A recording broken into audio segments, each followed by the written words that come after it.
오늘은 신앙입문서 세 번째 영적 예배에 관한 것입니다. 영적 예배. 성경 말씀은 로마서 12장 1절로 2절인데, 그러므로 형제들아 내가 하나님의 모든 자비하심으로 너희를 권하노니 너희 몸을 하나님이 기뻐하시는 거룩한 산 제사로 드리라. 이는 너희의 드릴 영적 예배니라. 너희는 이 세대를 본받지 말고 오직 마음을 새롭게 함으로 변화를 받아 하나님의 선하시고 기뻐하시고 온전하신 뜻이 무엇인지 분별하도록 하라.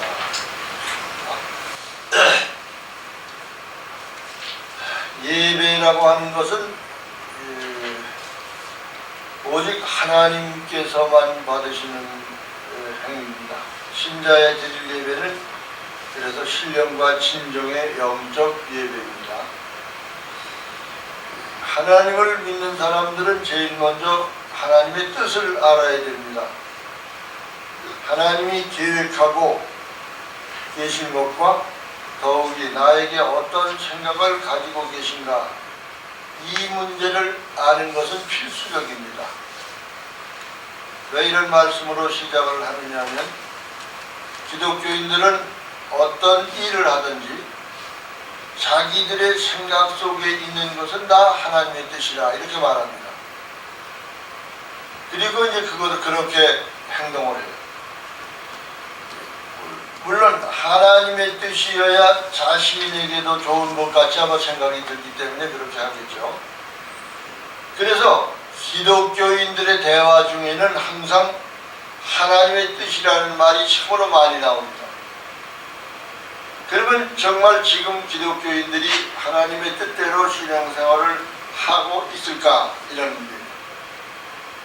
하나님의 뜻은 사람들이 생각하는 것과 같이 세상 일에 하나님의 뜻을 두고 계시지 않습니다. 그러므로 신자가 하나님의 뜻을 헤아리기란 불가능합니다.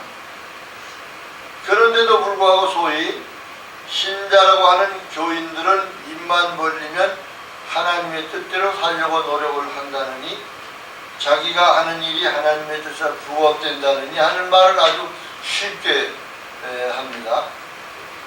하나님으로부터 인정받을 수 있는 성도라면 예수님에게 예속되어 있는 사람이어야 합니다. 그렇기 때문에 그 어느 것도 자기 마음대로 할 수 있도록 허락되어 있는 것은 없어요.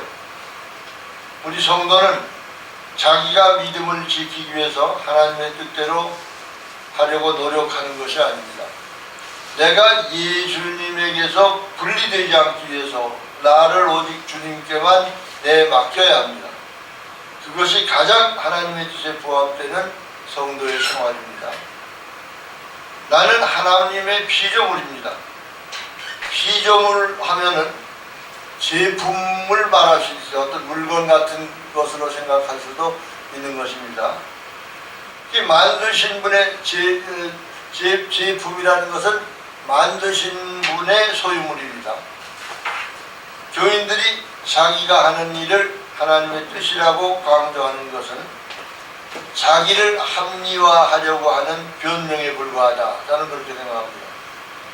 하나님의 뜻에 충실하려면 나 자신을 없애는 것입니다. 성도에게는 오직 십자가에 죽으신 예수 그리스도의 피밖에 없다는 것을 명심해야 할 것입니다. 4페이지입니다. 영적예배 4페이지. 오늘 본론은 사람이 교회당에 출석하면서 가장 먼저 접하는 관행이 예배입니다. 또 예배를 우리 교인들은 하나님을 높여드리는 가장 최선의 방법이라 그렇게 생각하고 있습니다. 이 예배라는 말을 사전적으로 풀어보면, 첫째는 공경하는 마음으로 경배하고 절함 이렇게 돼 있고, 또 하나는 교회당에서 신자가 기도하는 종교적 의식의 일종 그렇게 되어 있습니다. 이렇게 국어 사전에 나오는 말씀으로 풀어보면은 예배는 하나의 의식으로 돼 있어요. 국가 기념 행사 때 국기에 대해서 격려하는 것도 일종의 예배입니다. 그래서 이제 제가 군대 생활할 때는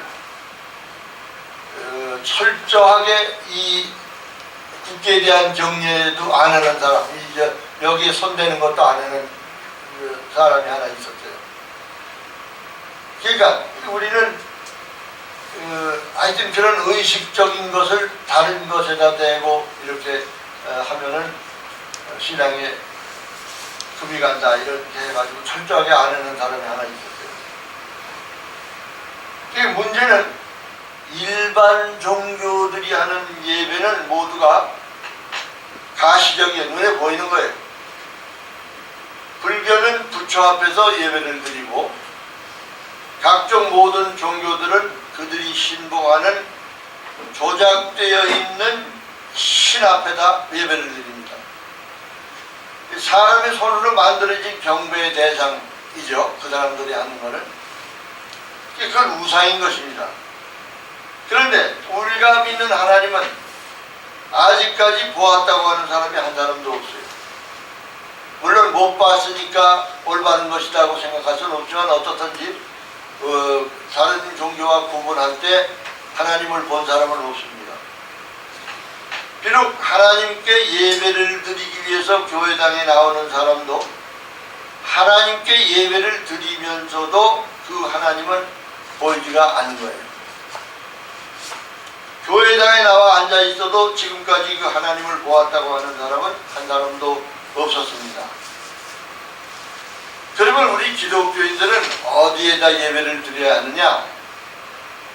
결국 우리가 드린다고 하는 그 예배를 하나님께서 받으시는지 받지 않으시는지는 예배를 드린다고 하는 우리로서는 솔직히 말해서 알 길이 없어요.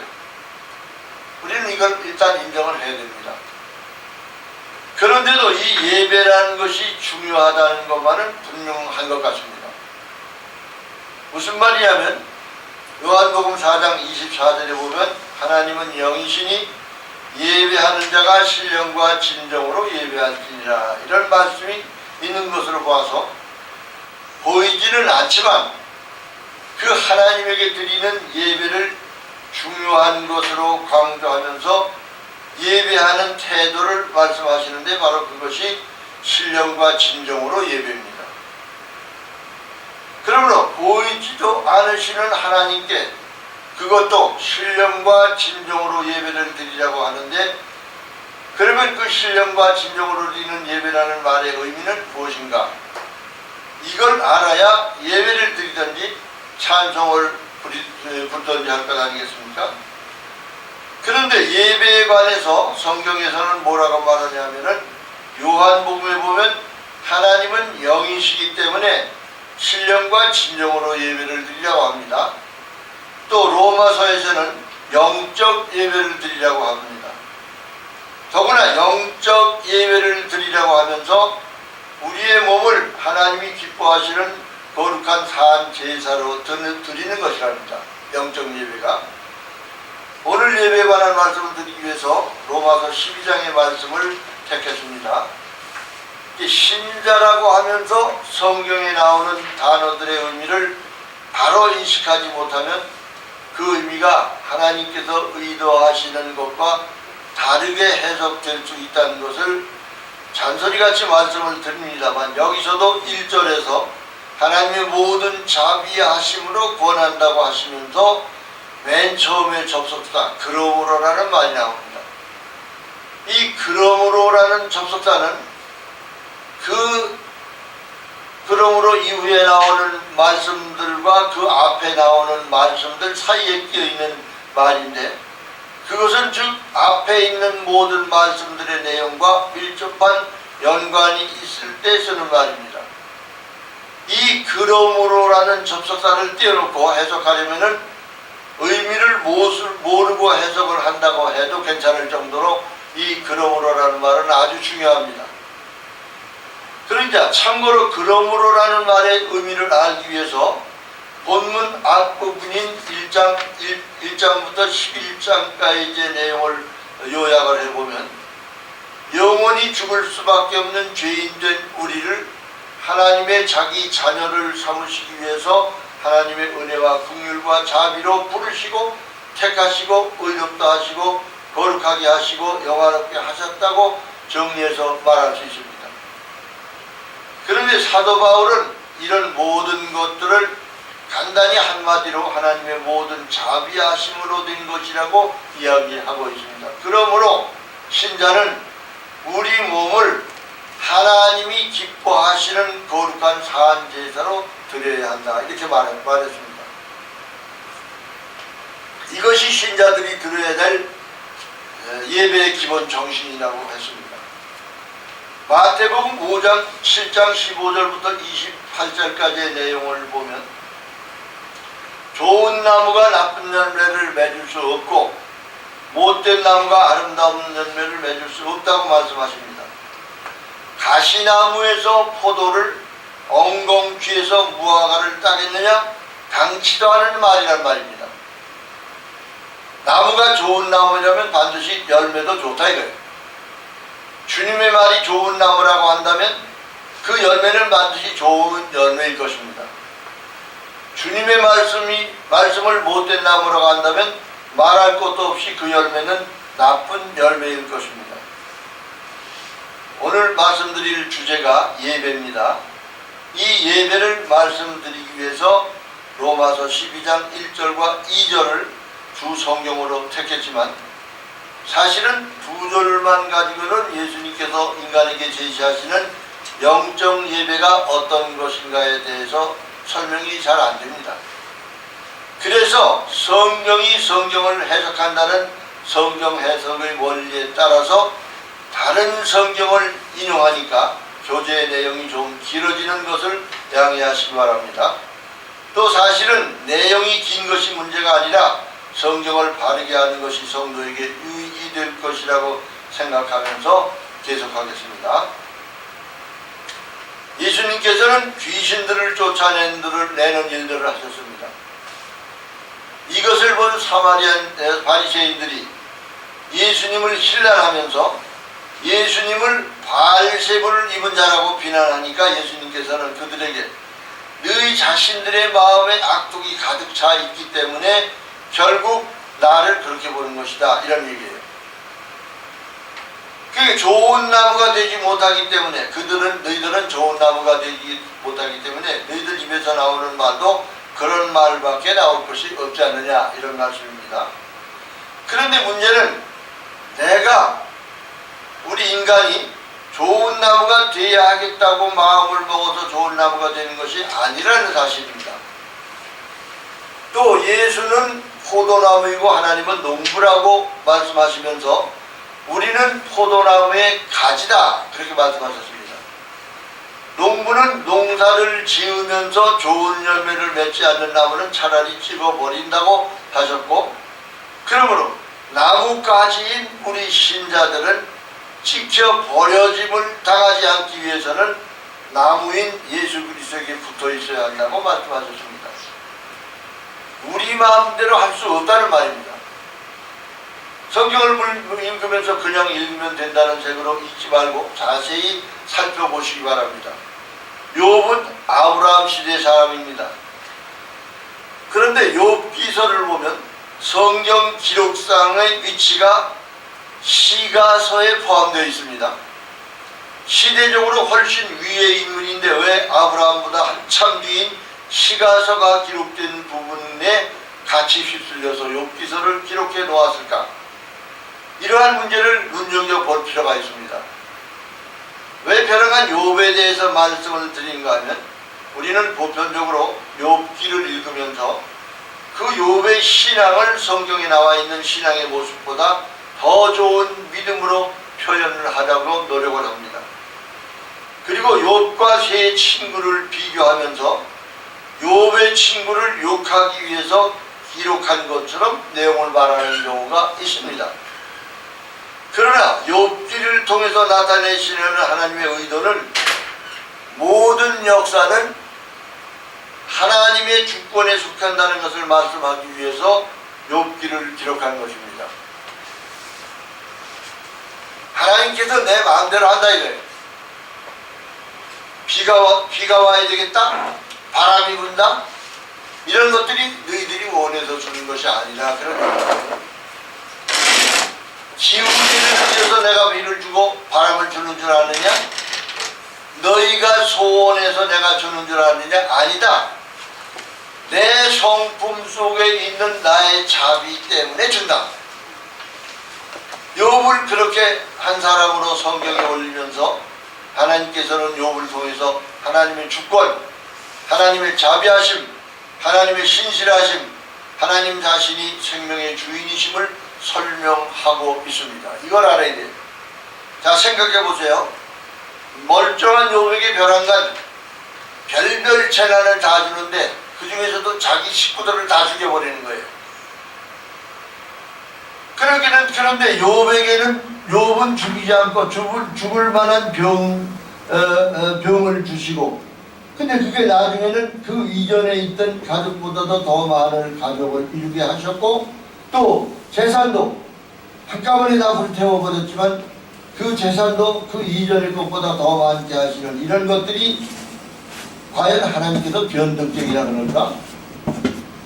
우리는 이런 문제들을 한번 생각해 볼 필요가 있습니다. 그러니까 그 욥이 당하는 고난 이후에 오는 복을 받은 것 같이 생각되는 그런 부분들을 우리는 복이라고 생각을 하니까 욥의 그 고난이나 그런 것이 하나님의 뜻이 어떤 의미가 있는가 하는 건 생각을 안 하고 있는 거예요. 하나님 자신이 생명의 주인이심을 설명하려고 욥기서가 있는 겁니다. 이와 같이 하나님께서는 자신의 주권을 말씀하시면서도 결국은 엄청난 자비와 은혜를 쏟아붓고 난 뒤에 그는 반드시 이렇게 살 수밖에 없다는 것을 설명하고 계십니다. 만일 그 앞에 하나님의 모든 자비하심을 빼버리고 나면 우리 기독교도 일반적인 다른 종교와 별로 다를 게 없어요. 왜요? 다른 종교에도 잘 살아라, 충성해라, 거룩하게 살아라 이 말을 하거든요. 그런데 지금 기독교에서도 성경에서 무엇을 하라 하는 말을 일반적인 명령으로 생각을 해서 해석을 한다는 말입니다. 그렇기 때문에 우리도 이렇게 해야 되겠구나 하는 생각으로 성경을 보면 일반 종교나 마찬가지라 그런 얘기입니다. 믿음과 삶은 뗄래야 뗄 수 없는 원칙입니다. 그러므로 성경의 말씀들은 명령법적으로 이해를 하면 하나님의 믿음 따로 신자의 삶을 따로 떼어서 이중적 삶을 살게 가르쳐도 할 말이 없는 것입니다. 성경의 말씀들을 이렇게 명령법적으로 이해하게 되면 신자들은 행위를 앞서오게 되는 것이고 이것은 곧 하나님의 은혜를 부정하는 것이 됩니다. 성경에 기록된 모든 말씀들은 하나님의 자비하심으로 된 일들입니다. 그렇기 때문에 반드시 그 나무가 좋은 나무이기 때문에 거기에서는 나쁜 열매는 맺힐 수조차 없다는 것을 강조하시는 내용입니다. 만약 하나님의 일하심인 것을 떼어놓고 성경을 이해하면 이 부분은 하나님께서 하셨고 이 부분은 내가 했다 이런 논리가 됩니다. 그러므로 이 성경은 버린 책이지 복음이 될 수가 없는 거예요. 하나님의 말씀은 인간들 보고 이러이러한 삶을 살아라 하는 명령적 말씀이 아닙니다. 로마서를 계속 읽어보면 자기 아들을 내어주시니가 우리를 위하여 무엇을 더 아끼겠느냐 이런 말씀이 있습니다. 사도 바울이 말하는 이 말씀은 유대인 그리스도인이나 이방인 그리스도인을 구원하시는 일은 오직 하나님의 긍휼하심으로 된다는 말씀을 하시는 것입니다. 이러한 구원의 역사가 이방인이나 유대인을 막론하고 오직 하나님의 모든 자비하심으로 이루어지는 일이라는 것을 말씀하고 있습니다. 이러한 하나님의 의도를 근거로 해서 그러므로 너희 모든 몸은 하나님이 기뻐하시는 거룩한 산제사로 드려질 수밖에 없다는 것을 강조하고 있습니다. 이것이 우리 성도가 드릴 영적 예배입니다. 그러면 이 영적 예배를 어떻게 드리는 예배라고 해야 할까? 성령으로 드리는 예배입니다. 이 영적 예배에서 하나님의 모든 자비하심이란 의미를 놓치게 되면 우리 기독교는 일반 여타의 종교하고 다를 바가 없습니다. 그러므로 하나님의 은혜라는 부분과 내가 살아야 할 부분을 따로 떼어서 서로 다른 의미로 생각한다면 예배당에서 생활하는 것과 집에서 하는 행동이 다를 수밖에 없게 되어 있습니다. 좀 쉽게 하면은 하나님께서 주신 은혜는 하나님 앞에 구원 얻는 일로 사용하면 되고, 이 땅에 사는 일은 내가 나의 힘으로 살아야 된다는 방향으로 생각한다는 말입니다. 이것은 율법적인 삶이요 일반 종교 수준의 삶의 방식입니다. 하나님께서는 너희가 먹든지 마시든지 무엇을 하든지 하나님의 영광을 위해서 하라고 하십니다. 이 말씀은 곧 하나님께서 우리를 부르신 곳이 어디든 간에 지금 살고 있는 모든 위치에서 하나님의 영광과 관련이 있는 행동을 해야 한다는 그런 말입니다. 이것을 가지고 영적 예배라고 하는 것입니다. 지금 교회들이나 교단들에 의해서 정의되는 예배는 예배당에 모여서 교단에서 정해놓은 예배 모범이라는 것이 있어요. 묵도하고 또 사도신경하고 찬송하고 기도하고 설교 듣고 번금하는 이런 도식에 따라서 하는 행동을 예배라고 생각하니까 지금 교회들의 예배의 형태가 하나님과는 관련이 없는 하나님의 하나의 행사로 끝나고 마는 것입니다. 그러나 성경에서 말하는 영적 예배는 무슨 격식이 있고 순서가 있는 것이 아니라 성령과 더불어 사는 그 사업 자체가 영적 예배입니다. 성령과 더불어 산다는 말은 내가 내 인생의 주인이 되는 것이 아니라 하나님이 주인이 되어서 사는 삶입니다. 하나님의 영이 임한 자를 하나님의 선지자라고 말합니다. 선지자는 제멋대로 살지 못합니다. 성령이 임한 자는 이제는 자기가 주인이 아니라 하나님이 주인이십니다. 모세, 엘리야, 호세야, 이사야, 이세겔 모두 다 하나님의 선지자였지만 이 선지자들에게는 자기 인생이 없었어요. 하나님의 영이 임한 자는 하나님을 위해서만 살게 되어 있습니다. 정적 예배는 성령이 임한 자의 삶 자체를 말한다고 했습니다. 모든 날, 모든 삶의 현장에서 하나님이 주인이 되어서 사는 삶을 사는 사람의 삶 자체가 영적 예배를 드리는 신자의 삶입니다. 예배에 대한 의미를 잠시 설명하겠습니다. 예배라는 것은 예의를 받는 분에게 자신을 드리는 것을 말합니다. 신자는 하나님에게 몸 자체가 바쳐진 사람이에요. 이미. 그러면 논리적으로 신자는 실체가 없는 겁니다. 몸이 드려진 신자는 이미 모든 것이 드려졌기 때문에 예배 속에 있는 것입니다. 그러니까 별도의 모임을 통해서 예배라는 이름을 붙이는 것은 세상적인 형식이라는 말입니다. 본문 1절에 있는 그러므로라는 접속사를 빼어버리고 나면 성경을 이해할 수가 없고 믿음 따로 삶 따로 생활하는 사람이 됩니다. 이런 사람은 오히려 일반 종교인들보다도 더 못한 삶을 살게 됩니다. 그러므로 형제들아 내가 하나님의 모든 자비하심으로 너희를 권하노니 너희 몸을 하나님이 기뻐하시는 거룩한 산제사로 드리라. 이는 너희의 드릴 영적 예배입니다. 이 그러므로라는 의미는 즉 하나님의 자비하심으로 하나님의 속에서 사는 사람이기 때문에 그런 말이에요. 너희는 하나님의 자비하심으로 하나님 속에 지금 살고 있다. 그렇기 때문에 영적 예배를 드리라 그런 얘기입니다. 자기의 몸이 거룩한 산제사의 제물이 될 수 있는 것이고 그렇게 드리는 예배가 영적 예배라는 말입니다. 그러므로라는 접속사를 빼버리고 해석을 하면 앞에까지는 하나님의 자비하심으로 살았는데 이제는 내가 혼자 해야 된다는 의미가 되는 거예요. 이렇게 성경에서 어떤 한 말씀을 빼어버리면 결국 하나님께서 하실 일은 없어지고 내가 할 일만 남는 것입니다. 영적 예배는 그 삶 자체가 다른 형태의 삶을 의미합니다. 그러므로 형제들아 라고 사도 바울이 하는 이 말은 사도 바울 자신과 같은 동등한 수준에 있다고 생각되어지는 하나님의 백성들에게 하는 말입니다. 사도 바울로부터 그러므로 형제들아 이렇게 권함을 받을 정도의 상대는 세상 사람이 아닙니다. 하나님의 은혜, 하나님의 모든 자비하심을 감격해서 정말로 세상의 모든 것을 주고도 살 수 없는 것임을 알아서 그 기쁨 속에서 그것을 누리며 사는 자를 향해서 하는 말입니다. 사도 바울이 이렇게 말하는 이유는 하나님의 거룩하신 자비하심을 받고 있으면서도 그것을 인식하지 못하는 사람들에게 하나님의 자비하심을 받고 있음을 인식시켜 주기 위해서 권하는 말입니다. 그러므로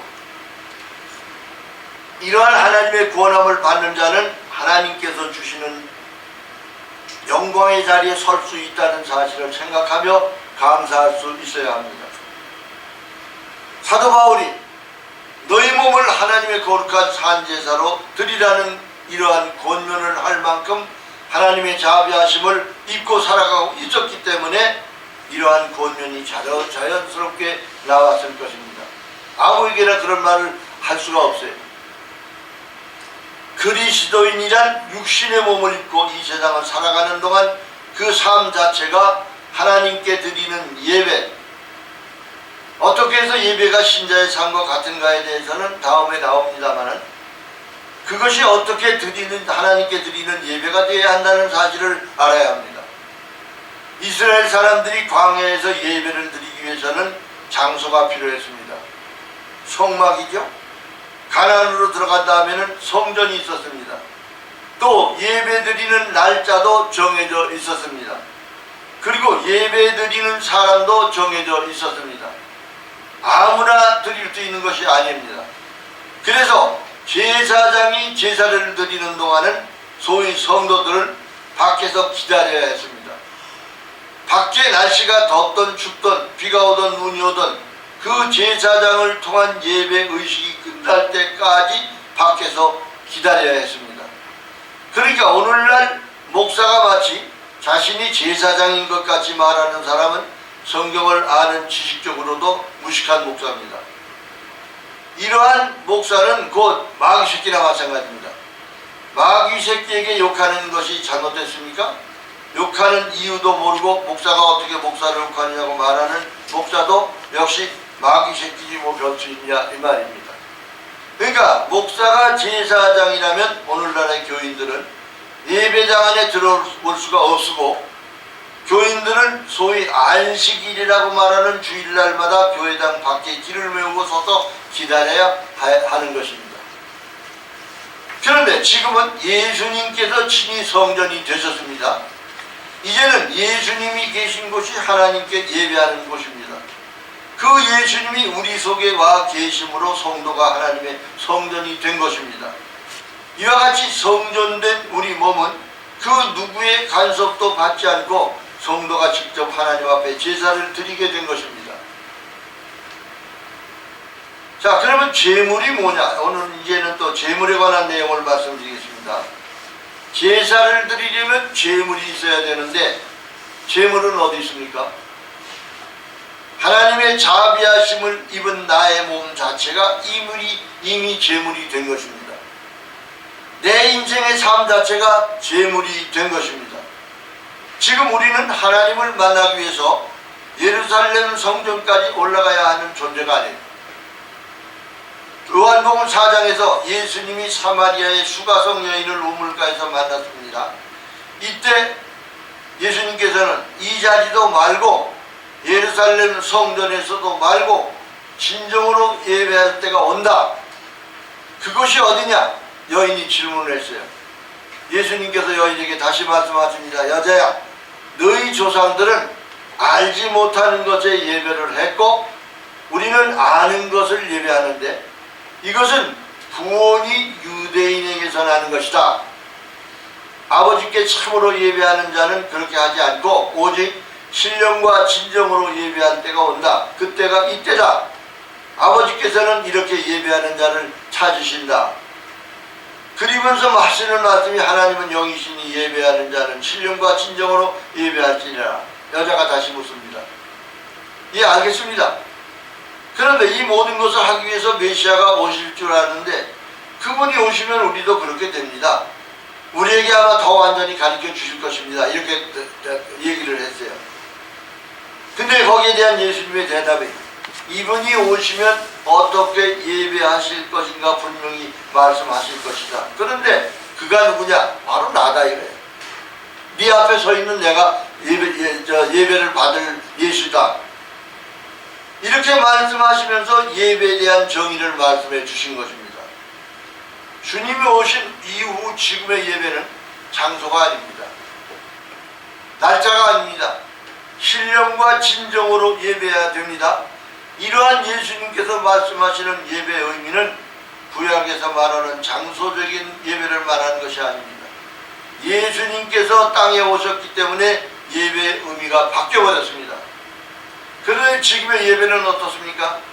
많은 교회가 많은 사람이 그때의 범주를 벗어나지 못하고 하나님이 원하시는 진정한 예배를 드리지 않고 있습니다. 여전히 교회당에 와서 드리는 예배 한 시간으로 끝나버립니다. 내 삶 가운데서 하나님의 영광을 위해서 사는 신령과 진정의 예배가 없다는 말입니다. 신약의 초대교회 때 예수님을 대적하는 그들이나 구약의 많은 사람들이 형식적으로 드리는 예배처럼 예배의 장소를 지어놓은 건물에다 국한시키고 있습니다. 하나님 앞에 제사 드리는 한 날로 국한시키고 있습니다. 이렇게 주님이 오신 의미를 완전히 무시해버리고 있다는 사실을 아시기 바랍니다. 우리의 삶으로 하나님께 드리는 예배, 이것은 바로 하나님을 주인으로 모시고 사는 삶입니다. 주와 합하는 자는 한 영이니라. 고린도전서에 있는 말씀입니다. 이미 우리는 주님과 성령으로 하나 되어 있는 실체입니다. 여러분 이거 못 느끼시면 예수 헛믿은 거예요. 이러한 자들은 하나님의 성령으로 상징되는 광야의 성막에 하나님의 영광이 가득했듯이 솔로몬이 지은 솔로몬 성전이 하나님의 영광이 가득했듯이 오늘 하나님께서는 저와 여러분을 부르셔서 하나님의 영을 부어주셨습니다. 그래서 우리 자신들이 성전이 된 것입니다. 하나님의 영이 임한 성전된 저와 여러분의 삶은 하나님의 영광으로 가득 차 있습니다. 세상 사람들이 알거나 모르거나 믿거나 말거나 저와 여러분은 대단한 하나님의 영광이 임재한 존귀한 신분이다 그런 얘기입니다. 여러분들 이 자부심 가지셔야 돼요. 이런 자부심 못 가지시면 참 예수 믿기 고달픕니다. 그렇기 때문에 세상 사람들과 같은 삶을 살 수가 없다는 말입니다. 이러한 존귀한 신분, 이러한 존귀한 직위를 가진 자라고 하면 당연히 그러므로 너희 몸을 하나님이 기뻐하시는 거룩한 산제사로 드리라. 이는 너희가 드릴 영적 예배니라. 이러한 구원함을 율법적 명령으로 무거운 멍이로 생각할 수가 있겠습니까? 그렇게 생각하면 안 됩니다. 지금 우리의 신분은 천사가 흠모할 만한 신분입니다. 육적인 예배는 인간 편에서 능히 할 수 있습니다. 아무나 할 수 있어요. 하나님의 성령이 역사하지 않아도 할 수 있는 것입니다. 그러나 영적 예배는 성령께서만이 하실 수 있는 예배입니다. 우리는 그냥 가만히 있으면 돼요. 내 속에 성령이 계시기 때문에. 그러므로 하나님의 은혜, 하나님이 모든 자비하심을 입은 자만이 드릴 수 있는 예배가 영적 예배입니다. 우리는 다만 주님의 사랑과 주님의 주권으로 하나님의 능하신 손에 붙들려서 살아가고 있다는 사실을 믿고 살아가는 존재입니다. 이러한 믿음으로 살아간다면 바로 내 인생에 일어나는 모든 사건은 다 하나님의 일이었구나 하는 것을 알게 됩니다. 하나님은 하나님의 역사 가운데서 대통령을 쓰시든지 국회의장을 들어 쓰시든지 절간에 있는 중을 들어 쓰시든지 저와 여러분을 들어 쓰시든지 그것은 하나님의 자의대로 하십니다. 그러나 하나님이 붙들고 계시면 그 어마어마한 사건 속에서도 우리의 목숨을 빼앗아가지 못합니다. 이렇게 엄연한 하나님의 신실하심 속에 있는 신자라면 욥처럼 아무리 어려움을 당해도 낙심하지 않는 것입니다. 나를 있게 하신 그 자리가 하나님의 일하심의 작품이라는 사실을 아시기 바랍니다. 그러므로 날마다 순간마다 쉬지 말고 기도하십시오. 하나님의 모든 자비하심을 아는 자, 이러한 자에게는 이런 말씀이 명령으로 들리지 않고 설득력 있는 은혜의 말씀으로 들릴 것입니다. 오늘 본문 말씀, 내가 하나님의 모든 자비하심으로 권한다는 말씀이세요. 하나님의 모든 자비하심, 이 넘치는 은혜를 아는 자는 좋은 나무 되시는 예수님께 한 가지로 붙어서 풍성한 열매, 아름다운 열매, 좋은 열매를 자연적으로 맺게 될 수 있을 것입니다. 이것은 우리에게 맡겨진 것이 아니라 하나님의 몫입니다. 하나님의 몫이기 때문에 염려하지 않고 낙심하지 않습니다. 그러므로 오직 감사하며 범사에 기뻐하며 삽니다. 이쯤에서 한 가지만 더 생각하겠습니다. 오늘 본문 1절을 다시 한번 읽겠습니다. 다 같이 읽읍시다. 시작.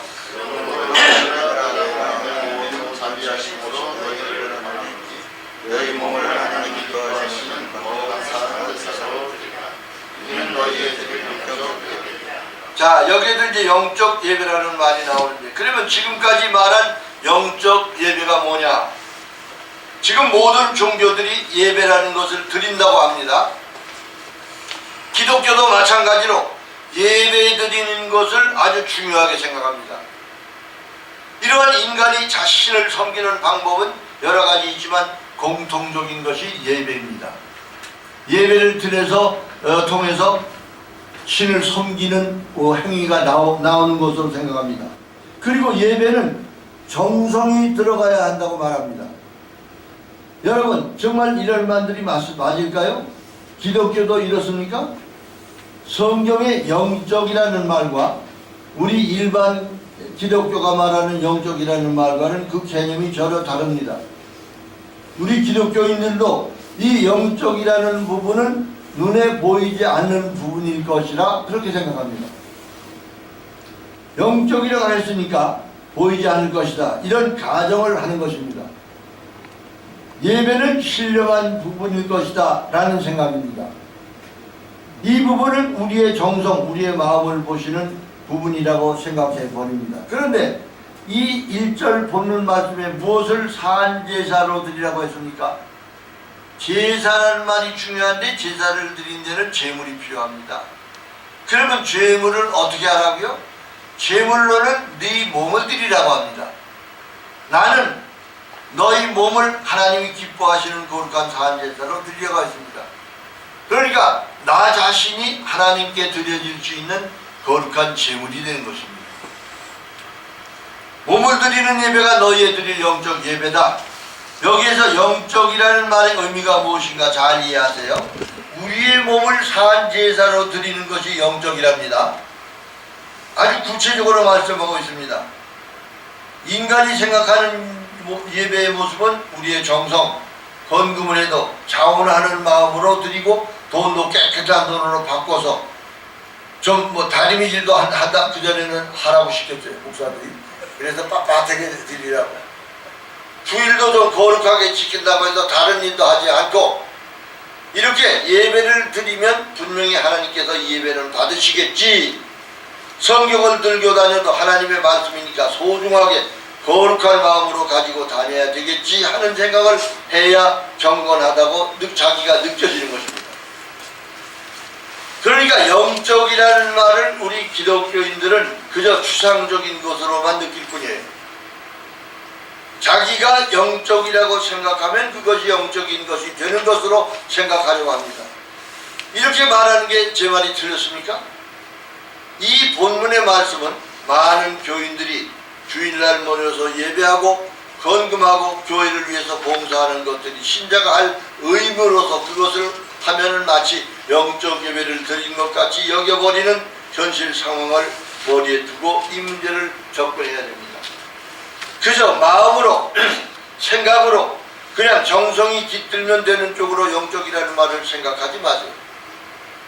이 본문 1절의 말씀에서 지시하는 말씀이 바로 너희 몸이라고 하는 구체적인 제물을 지정하고 계십니다.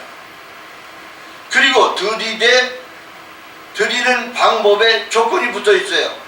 하나님이 기뻐하시는 거룩한 산제사로 드리라는 것입니다. 어떤 게 하나님께서 기뻐하시는 거룩한 산제사일까?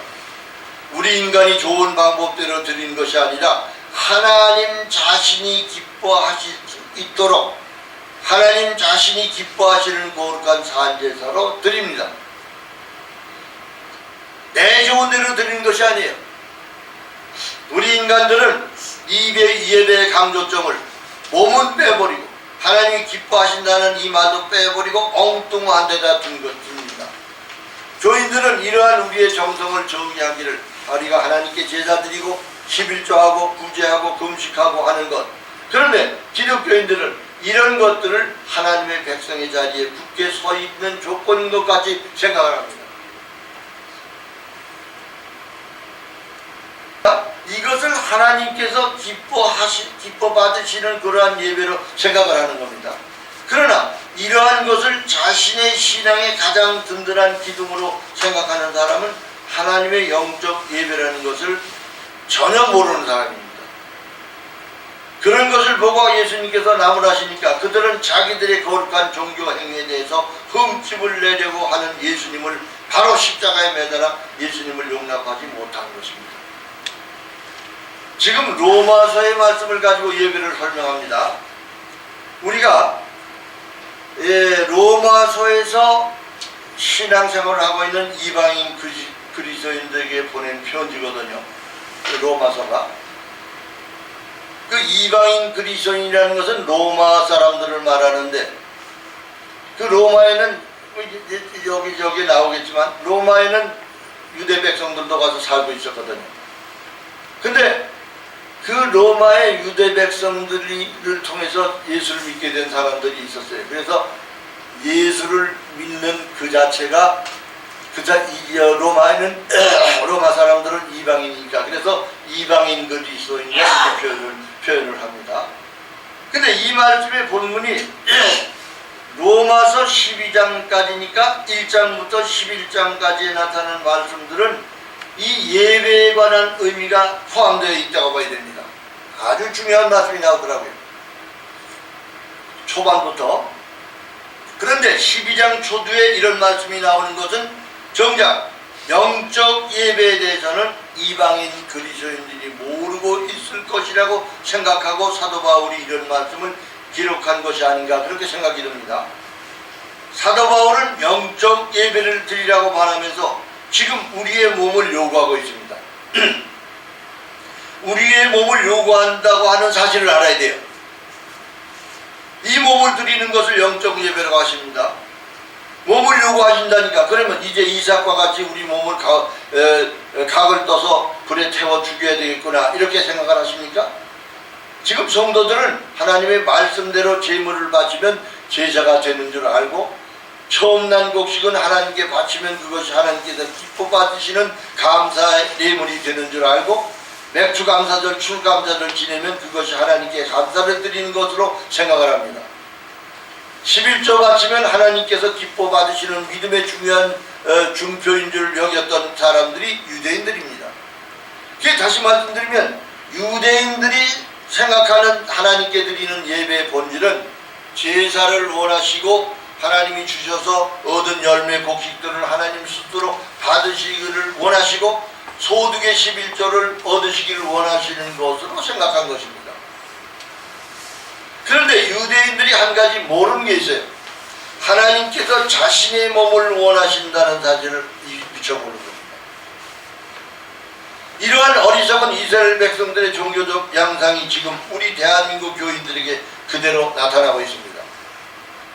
그래서 수많은 교회들이 세상에 많은 빚을 지더라도 넓은 땅을 차지하고 하늘을 찌를 듯한 높은 건물을 지어놓고 그것을 성전이라고 자랑하면서 하나님께서 축복을 하셨다고 자랑합니다. 그러나 하나님께서는 우리 속에 직접 오셔서 우리의 몸을 성전이라 그렇게 지칭하셨습니다. 이게 얼마나 감사한 말입니까? 변속간에 앉아있다가라도 구원을 받아 하늘나라에 가는 게 낫지 웅장한 건물 속에서 희희낙낙하다가 지옥에 가는 것이 좋겠어요? 안 그렇습니까? 하나님이 무엇을 원하시는지도 모르면서 그들은 입만 벌리면 하나님의 뜻이라고 이야기합니다. 그리고 입만 벌리면 하나님 앞에 순종한다고 말합니다. 그리고 입만 벌리면 하나님 앞에 예배라고 말합니다. 이것은 바리새인이나 율법사들이 예수님 앞에서 그처럼 자기를 떠버리려고 자랑했던 것과 같이 하나님은 예배를 원하시고 기도를 원하시고 11조를 원하시고 우리의 헌신 봉사를 원하신다고 생각하기 때문에 그런 말을 하는 겁니다. 그렇기 때문에 예배드리고 기도하고 11조하고 교회 봉사를 하면 하나님의 자녀로서 하나님께 할 책임을 다했다 이렇게 생각하고 있는 것입니다. 나는 하나님의 자녀다 이것만 하면 하나님의 자녀가 되는 것이라고 생각한단 말이에요. 하지만 하나님께서는 지금뿐만 아니라 구약시대에도 이스라엘에게 제사를 원하시지 않고 살찐 송아지 거룩한 수양 그러한 제물도 원치 않고 다만 너희가 지키는 안식이나 월삭이나 어떠한 절기를 원하는 것이 아니라 다만 내가 원하는 것은 너의 상한 심령이다 그랬습니다. 하나님께서는 우리가 죄인이라는 것을 고백하기를 바라시는 것입니다. 스스로 죄인이라는 것을 좀 인정해 보라는 것입니다. 이사야 선지자를 통해서도 미가 선지자를 통해서도 그런 말씀을 하시면서 우리가 하나님 앞에 나갈 때 먼저 있어야 할 것을 요구하십니다. 무엇입니까? 죄인인 내가 지금 하나님 앞에 나오고 있습니다. 이것을 고백하기를 원하고 있는 거예요. 거룩한 자가 나오는 게 아니에요.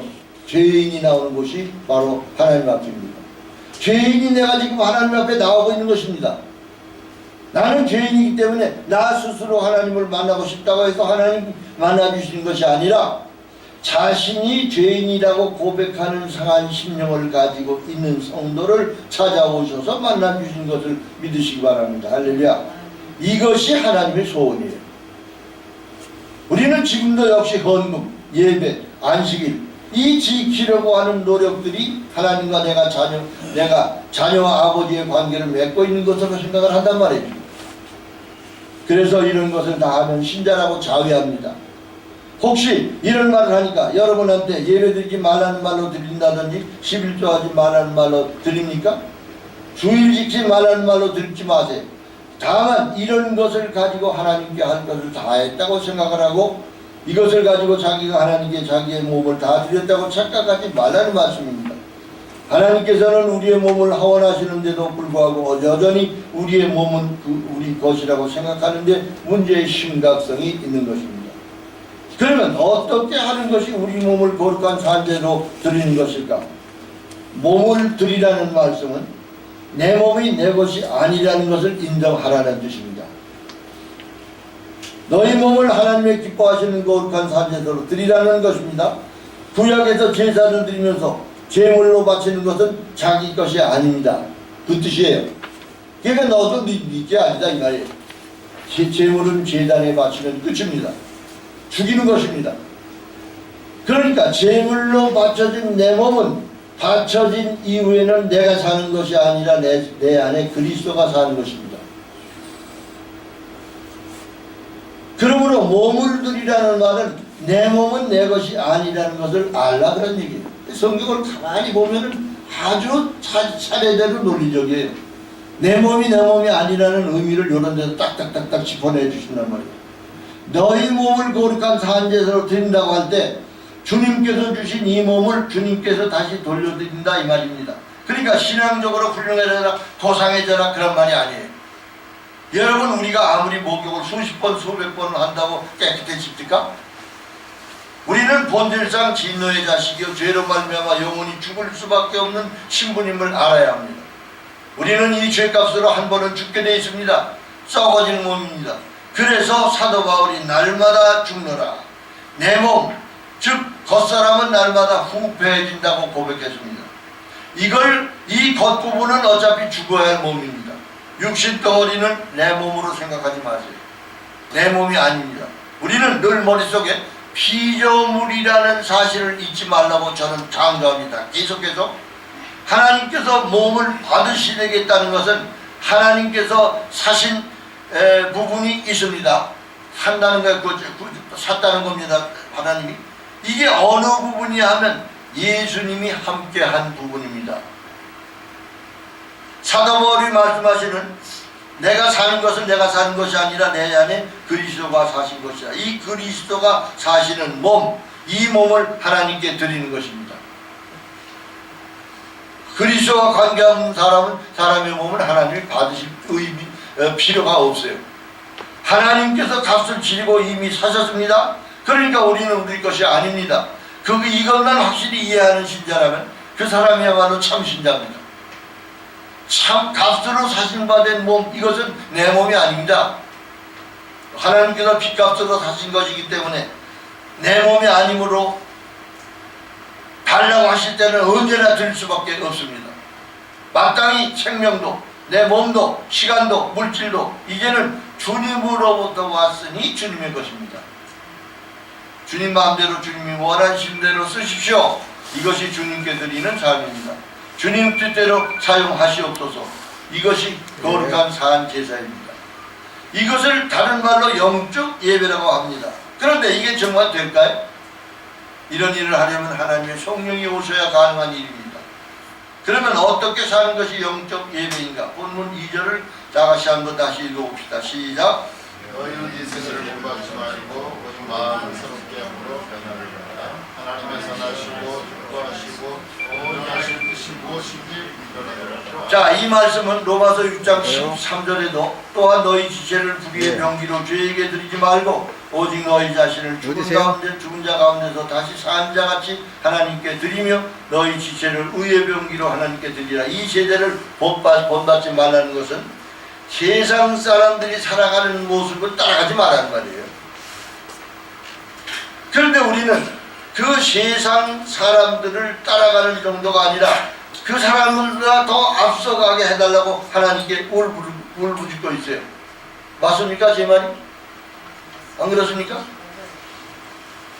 우리 성도 예수 믿으니까 하나님이 잘해줄 거라 생각하는 거예요. 그러니까 우리는 어떻든지 외형적으로 지금 그 사람들보다 좀 앞서가기를 원하는데 그게 됩니까?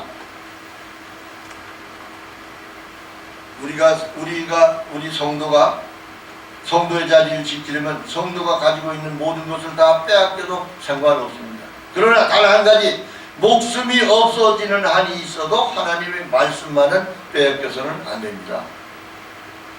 하나님이 기뻐하시고 선하시고 온전하신 뜻이 무엇인지 분별하도록 하라는 말씀이 있죠. 하나님이 기뻐하시고 선하시고 온전하신 뜻을 알려면 무엇을 알아야 됩니까? 말씀을 알아야 되죠. 말씀. 하나님의 말씀을 내가 가지고 있어야 됩니다. 하나님의 말씀에 관한 한 명쾌한 이해와 함께 교회에서 들려지는 모든 설교가 다른 설교나 그런 설교나 깨달을 수 있을 만한 은혜를 갈망해야 됩니다. 너희는 이 세대를 본받지 말고 모든 믿음을 새롭게 함으로 변화를 받아 하나님의 선하시고 기뻐하시고 온전한 뜻이 무엇인지 분별하도록 하라. 말씀하십니다.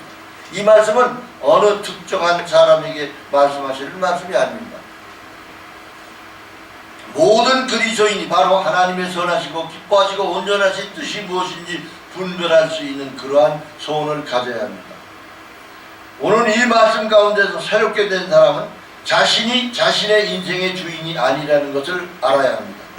그러므로 자신의 깨끗한 의로운 행위가 하나님께 드려짐으로 하나님의 관심을 사고 하나님께 인정받아지는 존재가 아니라는 것을 알았습니다. 우리는 하나님으로부터 피로 값주고 사신 바 된 자들입니다. 적어도 하나님의 자비와 하나님의 긍휼과 하나님의 은총을 입은 자들입니다. 그러므로 하나님 앞에 나올 때는 빚진 자의 모습입니다. 부들부들 떨리는 마음으로 죄성스럽고 황송한 마음을 가진 자들입니다. 어떠한 선한 일을 해놓고도, 어떠한 공로를 인정받을 만한 일을 해놓고도 그것은 내가 한 일이 아니라 오직 하나님께서 하셨습니다 라고 고백할 수 있어야 합니다. 뿐만 아니라 나를 가장 감당하기 어려운 고통의 자리에 주신다 할지라도 하나님은 능하신 분으로 내게 합당한 자리에 나를 두셨구나, 이렇게 고백할 수 있는 자가 되어야 합니다. 그러므로 사도 바울은 옥에 갇혀서도 범사에 감사하라, 쉬지 말고 기도해라, 항상 기뻐하라. 이것은 성도가 가져야 할 흔들릴 수 없는 진리입니다. 왜? 하나님은 전능하신 분이십니다. 우리가 고통의 자리에 있습니까? 그 자리가 내게는 가장 아름다운 자리입니다.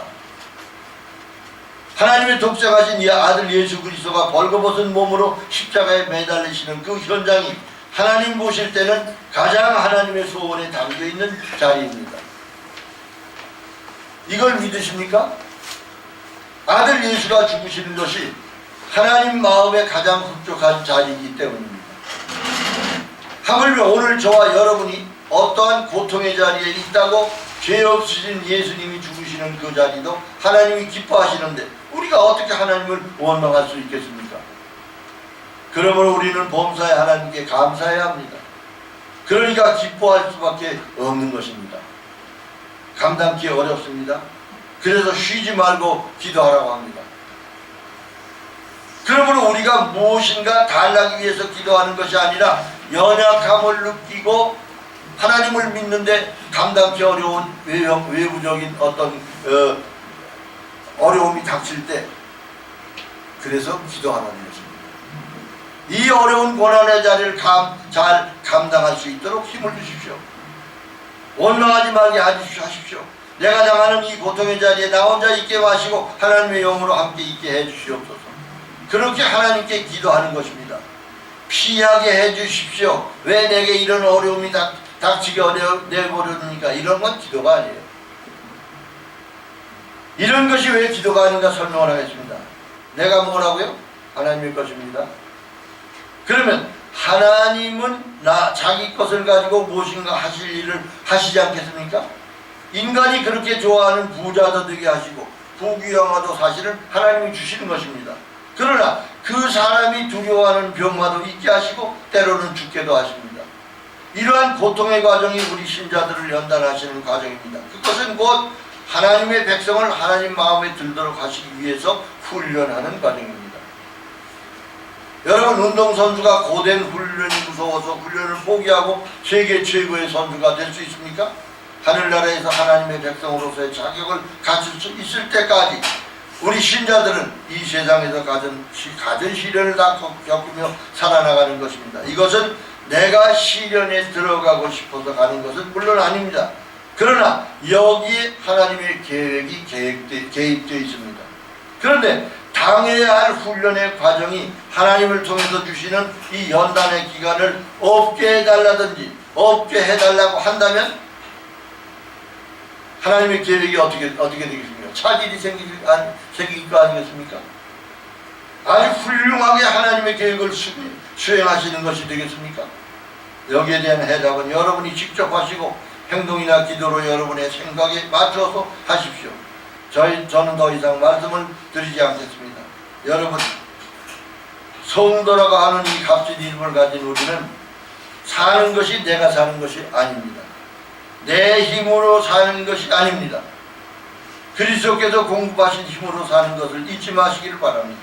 이것이 바로 영적 예배의 삶입니다. 하나님께 온전히 드린 삶입니다. 영적 예배의 반대는 육적 예배인데 그것은 내가 드릴 수 있습니다. 그러나 영적 예배는 성령이 드리는 예배입니다. 성령이 없는 사람은 영적 예배를 드리지 못합니다. 왜요? 자기를 죽이지 못한다고 말이에요. 성령이 온 사람은 자기를 부인하고 십자가에 못 박고 오직 그리스도로만 하나님께 예배를 드릴 수 있습니다. 이것이 영적 예배입니다. 이것은 우리가 하는 것이 아니고 은혜입니다. 우리는 다만 주님께서 사랑하셔서 나를 붙들어 오늘 이 자리까지 인도하셨고 앞으로도 인도해 가신다고 하는 것을 믿고 살면 됩니다. 이런 믿음으로 살아갔기 때문에 믿음의 사람들은 사자굴에 칼에 톱에 찔려 죽어나가면서도 찬송을 했습니다. 어떻게요? 내가 죽는 그 자리에도 생명의 근원이신 하나님께서 나와 함께 하셨기 때문입니다. 할렐루야. 이것이 그리스도인의 삶이요 영적 예배입니다. 하나님께 소원을 가지고 계신 것을 아는 것입니다. 이것은 바로 나의 몸을 산제사로 드린 삶입니다. 이것이 바로 주님을 감사하며 사는 삶입니다. 이것이 영적 예배입니다. 결론을 말씀드리겠습니다. 교회당에 발을 들여놓는 사람들은 그날부터 신자라는 호칭을 받습니다. 그런데 이 신자라는 말은 아무에게나 붙이는 말이 아니에요. 교회당에만 나왔다고 해서 신자라는 말을 붙이는 것은 잘못된 것입니다. 하나님을 믿는 사람을 신자라고 합니다. 이것은 더 깊이 말씀을 드리면 하나님께 드려진 몸이어야 합니다. 이 하나님께 드려진 몸에게 붙여지는 이름이 신자입니다. 처음 교회당에 나왔을 때는 아직 하나님을 제대로 알지 못하고 그냥 막연하게 교회당에서 하는 각종 의식을 통해서 교회당의 생활을 습관적으로 익혀가고 있습니다.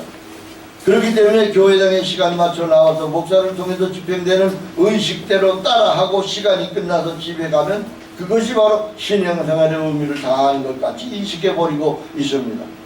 그 교회당에서의 의식 중 가장 중요하게 생각하는 것이 바로 예배입니다. 교인들이 모이기만 하면 예배라는 이름의 의식으로 시작합니다. 그리고는 그 예배 의식이 끝나면 마치 하나님에게 드리는 자신이 할 수 있는 예의는 다한 것으로 생각하고 언제 예배를 드렸느냐 하는 식으로 세상 사람들과 같은 생각으로 살아갑니다.